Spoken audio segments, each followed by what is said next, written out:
ये जो 9 महीने का समय होता है, एक ऐसा गुजरा आपका, इसमें बहुत ऐसे क्षण ऐसे होते हैं जब इंसान लो भी फील करता है और बहुत हाई भी फील करता है, यानी हैप्पी और सैड मोमेंट्स दोनों होते हैं। It's a mixture of both. तो आप अपने 9 महीने के जर्नी के बारे में बताएं। I was bit surprised, scared on the same time। मेरे को ये नहीं समझ में आया कि मतलब बहुत ही मिक्स्ड फीलिंग थी। समझ नहीं आ रहा था कैसे रिएक्ट करूं। मुझे पता था मेरे पीरियड्स कभी स्किप नहीं होते। This is the first time I start crying. They understand और वो लोग हमेशा मुझे सपोर्ट करते थे। मैं बोलती थी मुझे गुस्सा आ रहा है पर मुझे रीजन नहीं पता। तो ऐसा नहीं कि क्यों कर रही हो, ये अलग तुम लोगों के टेंशन चल रहे हैं। I think it's positive. तो ऋषभ जी, पापा बनने की खबर से आपकी जिंदगी में क्या क्या बदलाव है? एक तो पहली बात की सबसे पहले रिस्पॉन्सिबिलिटी आती है कि हम आगे जाके टेक केयर कैसे करना है, और मेन तो मदर का रहता है कि मदर की टेक केयर कैसे करनी है। तो पहले इनका पूरा ढंग से ख्याल रखना है, हर चीज़ करनी है। उसके बाद जब बेबी हो जाता है तो ये नहीं कि मदर दोनों की रिस्पॉन्सिबिलिटी हो जाती है। क्या?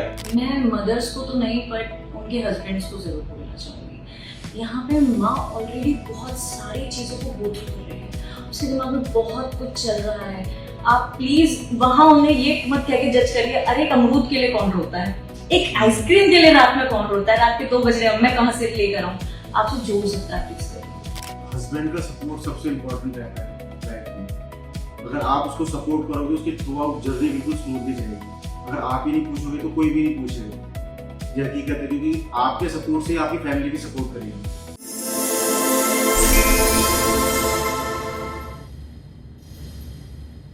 हो दोस्तों शादी का और समय समय पे आपको गुड न्यूज मिले और बच्चा हो जाए, क्या चाहिए? लगता है सब कुछ एकदम टाइम टेबल के अनुसार हो रहा है। आज हमारे साथ इस पॉडकास्ट में सृष्टि और ऋषभ है और यह कपल ऐसे ही हैं जिनके साथ सब कुछ अच्छा हुआ। दोस्तों, मैं सिर्फ इस पॉडकास्ट में आपको दुख भरी कहानियां या इंस्पायरिंग स्टोरी लाऊंगा, ऐसा नहीं है। हम अच्छी चीजों से भी इंस्पायर हो सकते हैं। जी हाँ दोस्तों, मेरा नाम है डॉक्टर राजीव रंजन और हेल्दी बचपन चैनल में आपका स्वागत है।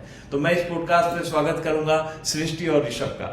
तो सबसे पहले आप अपने बारे में बताएं। सृष्टि, आप क्या करती हैं, कहाँ रहते हैं, आप अपने बारे में दर्शकों को बताएं। Thank you so much sir, आपने हमको यहाँ पे इनवाइट किया, हमें ये स्टेज प्रोवाइड किया है। And we live in Ghaziabad, ठीक है। और मैं एक वर्किंग वूमेन हूँ और इस टाइम पे मैं लीव पर चल रही हूँ, मैटरनिटी लीव पे। ये मेरे हस्बैंड हैं, इनका नाम ऋषभ शर्मा है। So it's a big opportunity. Thank you for providing us this. Rishabh ji, आप अपने में बताएं क्या करते हैं? आप आईटी प्रोफेशनल हैं? आईटी प्रोफेशनल है, जी हाँ। और शादी को कितने साल हुए, कैसे मिले आप सृष्टि से? अरेंज मैरिज थी हमारी। अच्छा। और 2.5 साल हो गया लगभग हमारी शादी। दोस्तों, अरेंज मैरिज में भी कभी कभी लक बहुत अच्छा साबित होता है। लगता है ऋषभ जी के साथ ऐसा ही हो रहा है। और मैं जितना जानता हूँ सृष्टि को, she is a wonderful mother. तो बहुत जरूरी है कि आपकी बीवी आपके साथ साथ एक बच्चे का भी अच्छा केयर करे। इस जर्नी में हम आगे जानेंगे। तो सृष्टि, पहले आप ये बताएं कि सबसे पहले गुड न्यूज आपको मिला तो how was your reaction? I was bit surprise, scared on the same time. मेरे को ये नहीं समझ में आया कि मतलब बहुत ही मिक्स्ड फीलिंग थी। समझ नहीं आ रहा था कैसे रिएक्ट करूं। मुझे पता था मेरे पीरियड्स कभी स्किप नहीं होते। This is the first time. तो सुबह मॉर्निंग में 5 o'clock मैंने चेक किया था एंड आई स्टार्ट क्राइंग। मैं अपने हस्बैंड के पास गई और मैंने उनको बताया, मैंने कहा आई थिंक इट्स पॉजिटिव। आपको पता है उसका मतलब क्या होता है? तो हमने सुबह 6 बजे ही अर्ली मॉर्निंग में अपने पेरेंट्स और इन-लॉज को इन्फॉर्म कर दिया था और एक खुशी की एक लहर दौड़ गई थी घर के अंदर कि अच्छा हाँ, कोई नन्हा मेहमान घर में आने वाला है। जी हाँ। तो आपने फिर कैसे, उसके बाद के स्टेप्स क्या थे? जैसे गुड न्यूज मिल गया, फिर आपने अपने गायनिक को कैसे चुना? मेरी जो सिस्टर इन लॉ है उनकी गायनिक थी डॉक्टर मनीषा रंजन। तो उन्होंने मुझे सजेस्ट किया था कि वो कभी पैनिक नहीं करती और उनके हिसाब से वो बेस्ट थी। मुझे एक बार टेस्ट करना था क्योंकि आप ब्लाइंडली किसी पर ट्रस्ट नहीं कर सकते। Of course this is my first pregnancy. तो मैंने मैम से कांटेक्ट किया, हम जाके मैम से मिले and while we are talking उन्होंने जिस तरह मुझे काम किया, उन्होंने मुझे जैसे समझाया, तो वो एक ट्रस्ट बॉन्ड बनता चला गया हमारा। विद इन 2 days उन्होंने मेरे टेस्ट वगैरह सब करा लिए थे जिससे कंफर्म हो गया कि हाँ मैं प्रेग्नेंट हूँ। बहुत बढ़िया। तो सबसे पहले हम सृष्टि जानना चाहेंगे आपकी प्रेगनेंसी जर्नी के बारे में कि ये जो 9 महीने का समय होता है, एक ऐसा गुजरा आपका, इसमें बहुत ऐसे क्षण ऐसे होते हैं जब इंसान लो भी फील करता है और बहुत हाई भी फील करता है, यानी हैप्पी और सैड मोमेंट्स दोनों होते हैं। It's a mixture of both. तो आप अपने 9 महीने की जर्नी के बारे में बताएं कि 9 महीने आपका कैसा गुजरा, इसमें आप हेल्थ वाइज, अपने इमोशन वाइज, फैमिली वाइज कैसे थे? मेरे 9 मंथ्स काफी कह सकते हैं काफी खुशनुमा टाइम था। मैं अच्छा है दोस्तों, ज्यादातर लोग अपनी तकलीफें बताते हैं, कोई तो है जो कह रहा है बहुत खुशनुमा था। शायद आप इंस्पायर होके आप प्रेगनेंसी का जर्नी जीना चाहें। मेरे लिए काफी खुशनुमा टाइम था क्योंकि मेरे को अपनी जहाँ मैं फीलिंग्स नहीं समझ पाती थी तो वहाँ मेरे मदर इन लॉ, मेरी सिस्टर इन लॉ, मेरी खुद की मदर, मेरे पास आसपास लेडीज इतनी सारी थी और कोई भी ऐसी नहीं थी कि नहीं ये हमारे टाइम पे तो ऐसा नहीं होता था, तुम ऐसा क्यों कर रही हो। दे अंडरस्टैंड और वो लोग हमेशा मुझे सपोर्ट करते थे। मैं बोलती थी मुझे गुस्सा आ रहा है पर मुझे रीजन नहीं पता, तो ऐसा नहीं कि क्यों कर रही हो, ये अलग तुम लोगों के टेंट्रम चल रहे हैं। वो हमेशा मुझे बैठ के कामली समझाती, ओके तुम्हें गुस्सा आ रहा है पर आके इस बात पे रहे, बाहर चलना है, मूड फ्रेश करना है, हम ऐसा क्या कर सकते हैं जिससे तुम थोड़ा काम फील कर सकते हो। जैसा फर्स्ट ट्राइमेस्टर में कहते हैं काफी गैस बनता है, उल्टियां होती है, क्या आपने भी ये सब अनुभव किया था? मेरे को वॉमिटिंग का इशू बहुत ज्यादा रहा है, मतलब मेरा पूरा 9 मंथ मेरे को वॉमिटिंग का इशू रहा है। अब गॉड नोज उसका रीजन क्या था, स्टार्टिंग से लेकर लास्ट 9 मंथ तक। पर मैम ने मुझे टैबलेट्स दे रखी थी जिसने मुझे बहुत हेल्प किया। जो मैम कहती थी 2 टाइम्स आप ले सकते हो, 2 बार से ज्यादा लेना चाहो ले सकते हो, पर 2 बार तो कंपलसरी है, उससे आपको वॉमिटिंग कम होंगी। और स्टार्टिंग के 3 मंथ्स में आपका वेट कम होता ही है, तो ये नॉर्मल है। जब मैं पैनिक कर रही होती थी तो मेरा डायरेक्ट मैम के लिए कॉल जाता था और मैम कामली हर बार मेरे कॉल का आंसर देती थी। इन सिचुएशन अगर वो इमरजेंसी में और वो मेरा फोन नहीं उठा पा रही है तो वो मुझे मैसेज पे चाहे 12 बजे रिवर्ट कर रही है, वो मुझे बताती थी कि इट्स नॉर्मल, प्लीज पैनिक मत करो। ये सारी चीजें एक प्रेग्नेंट औरत के अंदर होना सब नॉर्मल होता है। बहुत अच्छे। तो ऋषभ जी, पापा बनने की खबर से आपकी जिंदगी में क्या क्या बदलाव है? हम हमेशा इसमें माँ को ही पूछते हैं, लगता है सब कुछ माँ कर रही है, लेकिन एक पति का, हस्बैंड का एक स्ट्रॉन्ग रोल होता है।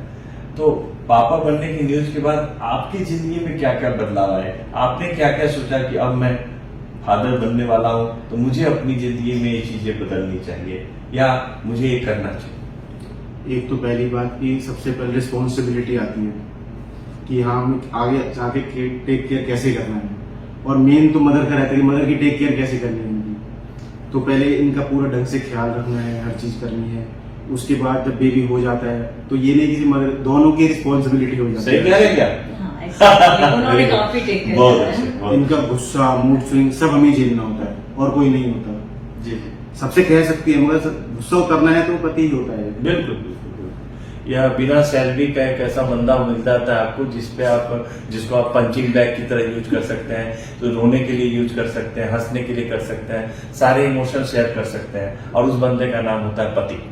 और वो भी जब मन चाहे। हाँ, और एक 24 आवर सर्विस है, इसकी कोई ड्यूटी लाइन नहीं होती। दोस्तों, आप कितना भी इस्तेमाल कर लें, यूज एंड थ्रो करने वाली बात को अगर छोड़ दें, ये हमेशा टिकाऊ है, इसको हर माँ यूज कर सकती है। जी हाँ सृष्टि, तो फिर जब ये प्रेगनेंसी होती है, परिवार का सपोर्ट हो रहा है, इसमें एक ANC चेकअप जो होता है, एंटीनेटल चेकअप, उसका आपका जिंदगी में कैसा रोल रहा कि आप रेगुलर जब गायनेक पे विजिट करते हैं उससे क्या क्या फायदा होता है?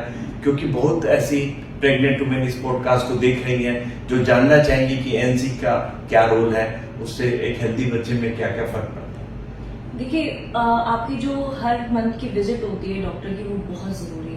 ये मुझे थ्रू आउट माई प्रेगनेंसी मुझे ये चीज बहुत अच्छे से समझ में आई। हर मंथ आपको एक नई डिफिकल्टी लेवल अनलॉक हो जाता है आपका, और ये चीज आपको तब समझ में आती है अगर फर्स्ट मंथ में आपको लग रहा है आपको आपकी प्रेगनेंसी पता नहीं चली है, सेकंड मंथ में पता चलिए, आप डॉक्टर के पास विजिट कर रहे हैं, तो डॉक्टर आपको बताएगा कि आपको नेक्स्ट मंथ आना है, स्कैन होगा। स्कैन में आप बेबी को देखते हैं, रियलाइज करते हैं, वॉमिटिंग इशू होती है। मेरे फर्स्ट 3 मंथ में वेट मतलब कम हो गया था, तो डॉक्टर ने मुझे बताया कि बहुत कॉमन है, जिसमें मैं डर रही थी। आई वॉज एक्सपेक्टिंग कि मैं प्रेग्नेंट हूँ तो वेट बढ़ना चाहिए, तो वो पैनिक कर रही थी, BP लो जा रहा था। तो मेरे को डॉक्टर ने समझाया। तो मेरी हर विजिट जो मेरे पास डॉक्टर के पास मेरे को जाना होता था, जैसे हमें पता था कि हमारा जो बेबी है, कभी कभार मुझे ऐसा लगता था कि वो ढंग से ना मूवमेंट नहीं कर रहा है, और मैं मैम के पास जाती थी पैनिक होकर, मैम ये मूवमेंट नहीं कर रहा। उन्होंने कहा कब से नहीं कर रहा? मैं कहा मैम रात से नहीं कर रहा। कह रही तो वो सोएगा नहीं क्या? वो क्या करेगा, वो सोएगा नहीं। और एक बार स्कैन करा लेते अगर आपको ये लग रहा है। तो हमारा हर मंथ स्कैन होता था, हर मंथ के स्कैन से हमें पता चलता था कि हमारे बेबी में कितनी ज्यादा इम्प्रूवमेंट है, कोई उसके अंदर ऐसी कोई बीमारी तो नहीं है। अगर है तो वो ठीक करी जा सकती है। जैसे मेरा यूटीआई का पता चला था मेरी प्रेगनेंसी के दौरान, उस टाइम पे मैं काफी पैनिक कर रही थी क्योंकि वो यूटीआई काफी डेंजर लेवल का था। मैं मैम के पास विजिट करती हूँ, मैं रो रही होती हूँ और मैम कहती है इट्स ओके, ये बहुत ही कॉमन चीज है, आपको ये चीज समझनी पड़ेगी, कोई ऐसी दिक्कत नहीं है जिसका इलाज नहीं है आज के टाइम में। तो मेरे 1 हफ्ते कंटिन्यू इंजेक्शंस लगे थे जिससे मेरा यूटीआई कवर हो गया था और उसके बाद कभी यूटीआई नहीं हुआ। दोस्तों, यूटीआई एक ऐसा इन्फेक्शन है जिसके बारे में जानना जरूरी होता है। दवाएं तो काम करती हैं, लेकिन अगर उसके बारे में आप अच्छे से जानेंगे तो फ्यूचर में वो इन्फेक्शन दोबारा नहीं होगा। तो जैसा अभी मुझे बताया इन्होंने कि एएनसी चेकअप्स, दोस्तों आजकल जो टेस्ट होते हैं, स्कैन्स होते हैं, ये आपको एक कॉन्जेनिटली से बचाते हैं। और आज बहुत सारे पेरेंट्स सिर्फ एक बेबी करते हैं और उसका बहुत बड़ा रोल है। मेडिकल फर्टिलिटी में इतनी सारी चीजें आ गई हैं जो एक हेल्दी बेबी को जन्म देते हैं और आप सुकून से कह सकते हैं okay this is the baby we will live with. तो एएनसी चेकअप्स रूटीन के बहुत जरूरी हैं, अपने डॉक्टर के संपर्क में बने रहना भी जरूरी है। इसके बाद मैं जानना चाहूंगा सृष्टि की एक्सरसाइजेज और लाइफस्टाइल का कितना रोल है प्रेगनेंसी में, क्योंकि कहते हैं कि अगर आपको नॉर्मल डिलीवरी चाहिए और अच्छा बेबी चाहिए, हेल्दी बेबी चाहिए, तो आपको एक रूटीन फॉलो करना चाहिए, डिसिप्लिन लाइफ में लाना चाहिए। इसमें एक्सरसाइजेज और आपकी लाइफस्टाइल का कितना रोल है? अब बहुत बड़ा रोल है, पर प्लीज मैं कहूंगी हर डिलीवरी अलग होती है, हर प्रेगनेंसी अलग होती है। Consult your gynae. मेरी गायनी ने जो मुझे कंसल्ट किया, जो मुझे इंस्ट्रक्शंस दिए, मैंने आंख बंद करके वो चीजों को फॉलो किया है विदाउट आस्किंग एनी क्वेश्चंस। क्योंकि पुरानी मदर्स का क्या होता था, जैसे मेरी great grand mother in law है, तो वो कहती थी हमारे टाइम में पोंछा लगता था, बट मेरी mother in law is so supportive कि उन्होंने बोला था कि नहीं भाई हमारे पास है काम वाली, पोंछा लगाने की जरूरत नहीं है, walk is very important. Ma'am ने भी मुझे यही बताया था स्टार्टिंग के 3 मंथ से आप धीरे धीरे वॉक करना स्टार्ट कर दीजिए, इतना एकदम से अपने ऊपर प्रेशर मत बनाइए। मैंने जिम का पूछा था तो मैम ने बोला था इतना एक्स्ट्रा ओवरलोड नहीं करना है अपनी बॉडी के ऊपर जो हमें आगे जाके वो थोड़ी दिक्कत करे। ऑफ कोर्स अगर आप एक इंस्ट्रक्टर हैं या आपके पास पर्सनल इंस्ट्रक्टर है, आपकी गायनी ने अलाउ कर दिया है तो ऑफ कोर्स आप जिम करिए।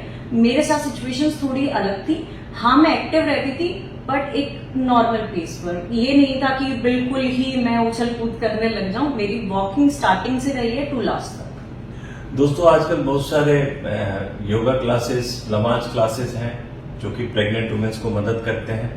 आप भी अपने गायनिक से सलाह लें और इसका फायदा उठाएं। और मैं बताता हूं आपको, during your delivery it will be very helpful. तो सृष्टि ये बताएं कि जैसा कि आपने सब कुछ फॉलो किया, तो आपकी नॉर्मल डिलीवरी हुई, सिजेरियन सेक्शन?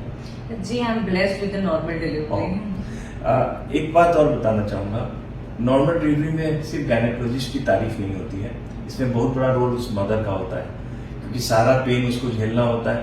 यह एक प्रक्रिया है जिसमें उसका सपोर्ट बहुत जरूरी है। प्रोसेस सही भी हो जब तक कि म्यूचुअली डॉक्टर का कॉन्फिडेंस, डॉक्टर का असेसमेंट और साथ में जो प्रेग्नेंट वुमेन है वो कितना अच्छा पुश कर पाती है, ये बहुत बड़ा इंपॉर्टेंट रोल करता है। तो मैं अब सृष्टि जानना चाहूंगा कि इस प्रेगनेंसी के जर्नी में हस्बैंड और आपके परिवार का आपके प्रति सपोर्ट कैसा रहा? आप 10 में से कितने नंबर देने चाहेंगे ऋषभ को और अपने परिवार को? मैं दोनों के नंबर जानना चाहूंगा। ऋषभ साथ बैठे हैं, 1-2 नंबर उनको फालतू मिल सकते हैं, लेकिन मैं जानना चाहूंगा डिफरेंटली कि दोनों को कितने नंबर देंगे आप? मुझे लगता है 10 बहुत ही लोवेस्ट लेवल है to give my husband that mark. तो मैं 100 दे सकती हूँ तो मैं 100 दूंगी, इन्फिनिटी दे सकती हूँ तो मैं इन्फिनिटी दूंगी, क्योंकि ये मेरा पिलर बन के रहे थ्रू आउट द प्रेगनेंसी। मैं हमेशा अपने फ्रेंड सर्कल में बोलती थी मुझे कोई मूड स्विंग्स नहीं होते, but he is the one जिसने पूरे मूड स्विंग संभाले हैं मेरे। End of course my family is my backbone. अगर वहां पे मेरे इन-लॉज मुझे इतना सपोर्ट नहीं करते, मैंने लास्ट मंथ तक अपनी जॉब कंटिन्यू रखी है। मेरी गायनी की परमिशन के बाद ही मैंने लास्ट तक अपनी जॉब कंटिन्यू रखी है, क्योंकि मेरे इन-लॉज का इतना सपोर्ट था। एंड दे नो कि अगर मैं फ्री बैठी, क्योंकि घर का ऐसा कोई चोर मुझे करना नहीं था, बट अगर मैं फ्री बैठी तो मैं ओवर थिंकर ज्यादा हूँ, तो ओवर थिंकिंग शायद मुझे और बेबी दोनों को हार्म करती। दोस्तों, पतियों को निराश होने की जरूरत नहीं है, बीबी से अच्छे नंबर भी मिलते हैं। यहाँ ऋषभ जी को वो पूरे नंबर मिले, तो आप भी अपने पत्नी का सपोर्ट करें प्रेगनेंसी के दौरान, खास करके हमेशा सपोर्ट करें, बट प्रेगनेंसी में वो मूड स्विंग्स होते हैं जैसा बता रही हैं, काफी इमोशनल इम्बैलेंस होता है जिसको आपको बैलेंस करके चलना है। तो कभी कभी हमें रिवार्ड मिलता है पति के रूप में भी। ठीक है, तो आगे चलते हैं। जब आपकी डिलीवरी हुई तो डिलीवरी के दौरान आपके अनुभव कैसे थे, और शायद आपको एपिड्यूरल एनेस्थीसिया भी लगा था, उसके बारे में बताना चाहेंगे। एक्चुअली 14 फेब को मैं एडमिट हो गई थी और उस दिन हमारी 2nd ईयर एनिवर्सरी थी, हमें 2 साल हो गए थे। तो मेरा वाटर ब्रेक हो गया था। हम डायरेक्ट मनीषा रंजन मैम के पास गए थे 140-145 के अराउंड। हम वहाँ हॉस्पिटल पहुंचे हैं और मैम ने चेक करके बोला है कि हाँ आपका वाटर ब्रेक हो गया, अब एडमिट होना पड़ेगा।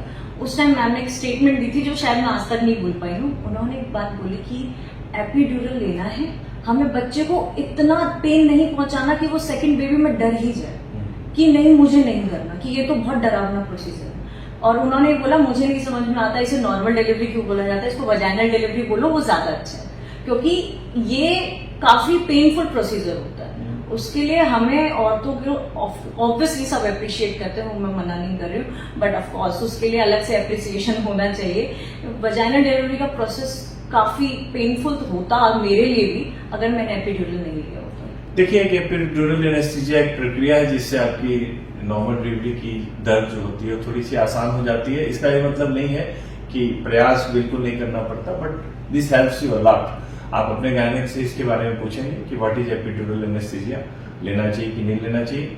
और साथ में जो सृष्टि बता रही है कि बहुत मुश्किल होता है नॉर्मल डिलीवरी करने के लिए, जच्चा के लिए और साथ में गायनेक के लिए, क्योंकि सारा रिस्क जो होता है वो गायनेक कवर करते हैं। पेशेंट तो कभी भी बोल सकते हैं कि आपने सिजेरियन क्यों नहीं कर दिया, और उसका इनाम मिलता है पेरेंट्स को, रिस्क लेता है डॉक्टर कि अगर नॉर्मल हो गया तो थैंक यू, अगर सिजेरियन में कन्वर्ट हुआ और कोई दिक्कत हुई तो डॉक्टर साहब आपका असेसमेंट गलत। ऐसा मैंने कई बार अनुभव किया है अपने मेडिकल प्रैक्टिस में, लेकिन मुझे लगता है समाज को इसमें आगे आना चाहिए और वो डॉक्टर का कॉन्फिडेंस बढ़ाए कि ज्यादा से ज्यादा नॉर्मल डिलीवरी हो सके।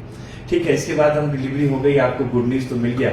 अब बताएं कि जब बच्चा घर आया तो आपके अनुभव कैसे रहे सृष्टि, आपके अनुभव कैसे रहे ऋषभ, क्योंकि जब एक नया मेहमान घर में आता है तो सब कुछ बदल जाता है और माँ के लिए बड़ा मुश्किल होता है कि जो फोकस एक प्रेग्नेंट वुमेन पे होता है वो पूरी तरीके से शिफ्ट होकर बच्चे पे चला जाता है। कहीं कहीं कुछ मदर इग्नोर भी फील करती है, I encounter those things in OPD, और हमें इसका ख्याल रखना चाहिए। क्योंकि याद रखें दोस्तों, पोस्टपार्टम डिप्रेशन जो फीमेल्स को होती है बहुत ही कॉमन है। इसमें मूड स्विंग्स होते हैं, कभी रोने का जी करता है, कभी खुशी होती है, और इसमें जो प्रेग्नेंट वुमेन थी उनको काफी सपोर्ट चाहिए। तो सृष्टि आप अनुभव शेयर करें बच्चे के आने के बाद। आई रिमेम्बर मेरा बेबी वैक्यूम डिलीवरी से हुआ है, तो उस टाइम पे मेरे को एकदम से वो गले से नहीं लगाया, जैसे दिखाते हैं ना मूवीज में दिखाया जाता है कि अरे बच्चा पैदा हुआ तुरंत माँ के सीने से लगा दिया। दोस्तों, वैक्यूम डिलीवरी असिस्टेड डिलीवरी है, जब बच्चा कहीं अटकता है तो वैक्यूम के सहारे उसको निकाला जाता है जी। तो इंस्टेंट क्राई नहीं थी मेरी बेबी की जी। तो उसको मेरे गले से नहीं लगाया गया, उसको ले जाया गया जी। तो कर्टन के बराबर में कुछ चल रहा था। अभी कुछ टाइम पहले मेरा ये था कि प्लीज निकालो इसको, मुझे बहुत पेन हो रहा है, प्लीज हटाओ। एंड जब बेबी हो गया मैं रो रही हूँ, हाँ प्लीज मुझे दे दो, एटलीस्ट मुझे जेंडर बता दो, मुझे दिखा दो। तो मैम ने मुझे काफी शांत किया, मैम ने मुझे समझाया कि ठीक है बच्चा बिल्कुल सही है, तुम पैनिक मत करो, और हम अभी 5 मिनट में, उन्होंने उस टाइम मुझे सिचुएशन नहीं बताई, उन्होंने बोला बस 5 मिनट्स दो तुम मुझे, इन 5 मिनट्स में आपका बेबी आपके बच्चे को आपने कितने देर बाद देखा? 5 मिनट बाद। 5 मिनट बाद देखिए, देखो 5 मिनट का भी ध्यान नहीं था इनको। बच्चे को असिस्टेड वैक्यूम डिलीवरी में रिससिटेट करते हैं जिससे कि उसकी रेस्पिरेशन नॉर्मल हो जाए, और बच्चे के सारे एब्गर्स को देख के उसके बाद ही मदर को देते हैं। जी हाँ, तो घर आने के बाद कैसा रहा? मेरे पे फोकस कभी ऐसा नहीं हुआ कि शिफ्ट हो गया हो कि बेबी आ गया तो बेबी हमारा मेन कंसर्न है। पहली प्रायोरिटी आज तक टचवुड मैं ही हूँ उनके लिए यही होता है कि आर यू ओके, क्योंकि आपके इमोशन से बच्चे का इमोशंस बहुत जुड़ा हुआ है। अगर इफ आई स्टार्ट क्राइंग, मैंने बहुत बार ये चीज नोटिस करी है, तो वो अनईजी रहेगा, वो रोना स्टार्ट कर देगा। If I am happy he is very happy, तो माँ का इमोशन से जो बच्चा है वो जुड़ा हुआ रहता है। तो दे मेक मी हैप्पी, मेरी फैमिली पूरी मुझे इस चीज में सपोर्ट करती है। वो पहले मुझे खुश रखने की कोशिश करते हैं, कहते हैं अगर आप खुश हो तो बच्चा ऑटोमेटिकली बहुत बढ़िया। अब बच्चे का नाम क्या रखा आपने? अनव वत्स। अनव वत्स बच्चे का नाम है। और दोस्तों, जो भी प्रेग्नेंट वुमेन सुन रही है, अपनी पति से रिक्वेस्ट करें कि मुझे सृष्टि जैसा अनुभव चाहिए। तो मुझे लगेगा ये पॉडकास्ट कारगर साबित हुआ। जो हमने इस पॉडकास्ट के लिए मेहनत करी है। छोटे बच्चे के साथ ट्रैवल करके गाजियाबाद से आएंगे मेरे पास इस पॉडकास्ट के लिए। पर्पस सिर्फ एक ही है दोस्तों कि एक पॉजिटिव मैसेज दें, नॉर्मल डिलीवरी को बढ़ावा दें, एक मेडिकल जर्नी को शेयर करके आपकी हिम्मत बढ़ाएं कि कहीं आप कोई ऐसा गलती न कर दे कि आपका बच्चा खतरे में पड़ जाए। ठीक है, तो आगे जानना चाहेंगे कि सृष्टि न्यूबॉर्न की क्या क्या दिक्कतें आप फेस कर रही हैं, एक छोटे बच्चे में आप क्या क्या महसूस कर रही हैं, कहाँ आप महसूस करती हो कि अरे यार मैं तो थक गई, परेशान हो गई बच्चे को देख करके। मेरे पास ना सपोर्ट बहुत है, तो मैं ये नहीं कह सकती कि मैं थक गई या मैं परेशान हो गई। स्टार्टिंग स्टेज में मैंने बहुत अपने फ्रेंड्स के भी ये कंसर्न सुने थे कि अब बेबी हो गया तेरे आराम के दिन गए। मैंने बहुत लोगों से इस चीज सुनी थी और मुझे इसी चीज की काफी वरीड थी, क्योंकि मेरा बेबी जब से हुआ था मैं आराम से नहीं सो पाती थी। मतलब अगर उसके मुंह से आह की भी आवाज निकली तो मेरी नींद खुल जाती थी।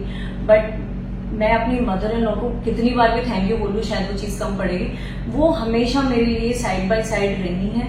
और वो क्या करती थी, अगर मैं पेन में हूँ, क्योंकि मेरे स्टिचेस आ रखे थे, तो अगर मैं पेन में हूँ तो बेबी को लेती थी और वो लेकर दूसरे रूम में चली जाती थी। मेरे पास मेरे हस्बैंड या फिर मेरी sister in law most of the time रहते थे। तो ऐसा नहीं है मेरी नींद कभी खराब नहीं हुई, मुझे कभी ऐसा कोई प्रॉब्लम नहीं हुई। ऑफकोर्स न्यूबॉर्न है, फीड कराने में स्टार्टिंग स्टेज में इश्यूज आते हैं, नहीं समझ में आता, बेबी लैच नहीं कर पाता, लैचिंग इश्यूज होते हैं। तो मुझे मेरे हॉस्पिटल की साइड से और मैम की साइड से काफी गाइडेंस मिली थी, जिसकी वजह से मेरी ये प्रॉब्लम भी ज्यादा बड़ी नहीं बन पाई। बहुत अच्छा। अब देखो दोस्तों, कल ही हमने पॉडकास्ट में बोला था कि आजकल की मदर इन लॉज को मैं सैल्यूट करना चाहूंगा उनके बदले हुए पॉजिटिव रवैये से, जहां बहू को इतना मोरल इमोशनल सपोर्ट मिलता है। Thanks a lot to all mother in laws. और मैं रोज फिर देख रहा हूँ, यह एक बहुत पॉजिटिव बदलाव है और यह सोसाइटी के लिए बहुत पॉजिटिव है। तो सृष्टि, सौरभ, हम चाहेंगे कि अब जो प्रेग्नेंट वुमेन है उनको क्या टेक अवे मैसेज देना चाहेंगे इस पॉडकास्ट से, कि आपका जो अनुभव रहे उससे वो क्या सीख सकते हैं। आप पहले सृष्टि बताएं। मैं मदर्स को तो नहीं, बट उनके हस्बैंड्स को जरूर बोलना चाहूंगी। यहाँ पे माँ ऑलरेडी बहुत सारी चीजों को गो थ्रू कर रही है, उसके दिमाग में बहुत कुछ चल रहा है। आप प्लीज वहां उन्हें ये मत कह के जज करिए, अरे एक अमरूद के लिए कौन रोता है, एक आइसक्रीम के लिए रात में कौन रोता है, रात के 2 बज रहे, अब मैं कहाँ से लेकर आऊं। आपसे जो हो सकता है प्लीज करिए, क्योंकि आपको नहीं पता उस लेडी के बॉडी के अंदर कितने सारे चेंजेस आ रखे हैं, कितना कुछ चल रहा है, और वो ये सब कुछ सेक्रीफाइस कर रही है सिर्फ खुद की माँ बनने के लिए नहीं, आपको दादा दादी बनाने के लिए, आपको फादर बनाने के लिए, और भी बहुत सारे रोल प्ले करने के लिए। ऋषभ, आप क्या कहना चाहेंगे as a husband to the all the husband who are listening this podcast? Husband का सपोर्ट सबसे इम्पोर्टेंट रहता है लाइफ में। अगर आप उसको सपोर्ट करोगे, उसकी थ्रू आउट जर्नी बिल्कुल स्मूथली चलेगी। अगर आप ही नहीं पूछोगे तो कोई भी नहीं पूछेगा, ये हकीकत है। क्योंकि आपके सपोर्ट से आपकी फैमिली भी सपोर्ट करेगी, वरना उसकी लाइफ ऐसी हो जाएगी कि मेरे लिए कोई है ही नहीं। वो अपने आप को वैसे ही लोनली फील करेगी। और इतने मूड स्विंग्स होते हैं कि वो अपनी किसी को बता भी नहीं सकती अपने हस्बैंड के अलावा। तो इस पॉडकास्ट के जरिए क्या मैं उम्मीद करूं कि आपका अनुभव क्योंकि इतना अच्छा रहा तो कि आप 4-5 बच्चे पैदा करें? एटलीस्ट नेक्स्ट हम प्लान करेंगे आफ्टर 5 years, अभी तो नहीं, क्योंकि there are lots of things. अभी बिल्कुल नया नया बच्चा हमारे पास आया, नई नई चीजें अनलॉक हो रही हैं हमारे लिए भी। दोस्तों 5 साल का गैप रखा है इन्होंने, यानी 20 सालों तक ये लोग माँ बाप बनते रहेंगे। मैं उम्मीद करूंगा, और मैं तो एक जोक भी करता हूँ अपने पेरेंट्स को कि अगर आप तीसरा बच्चा करते हैं तो मेरे यहाँ कंसल्टेशन फीस फ्री होगी। नहीं दोस्तों, उतने ही बच्चे करें जिसको आप अच्छे से संभाल सकें। सिबलिंग होना जरूरी है, मैं 2 बच्चों के पक्ष में हमेशा रहता हूँ। इस पॉडकास्ट से मुझे लगता है आप लोग को बहुत कुछ सीखने को मिला होगा। बहुत सारी प्रेग्नेंट वुमेन को सृष्टि से जलन भी हुई होगी कि एक कंपाउंड फैमिली में उन्होंने बहुत बेनिफिट किए। लेकिन अगर आप न्यूक्लियर फैमिली में भी हैं तो इसमें आपको घबराने की जरूरत नहीं है। आप असिस्टेंट स्टाफ रख सकते हैं, अपने गायनेक के संपर्क में बने रख सकते हैं। आजकल इन नोएडा की बात करें, there are very good doctors, they support you round the clock, और आपकी जर्नी भी सृष्टि की तरफ हो। इस पॉडकास्ट के जरिए हमारा मकसद होता है आपको ऐसी ही इंस्पायरिंग स्टोरी को लाना। कुछ अच्छे होते हैं, कुछ बुरे होते हैं, जहां से वो निकल के विजय पाते हैं। ये तो पूरा हैप्पी टाइप का ही था, सूरज बढ़ जाता है कि मूवी जैसी लगी मुझे तो इसके साथ सीखें, इस चैनल को प्यार दें, लाइक करें, सब्सक्राइब करें, शेयर करें दोस्तों। Thank you.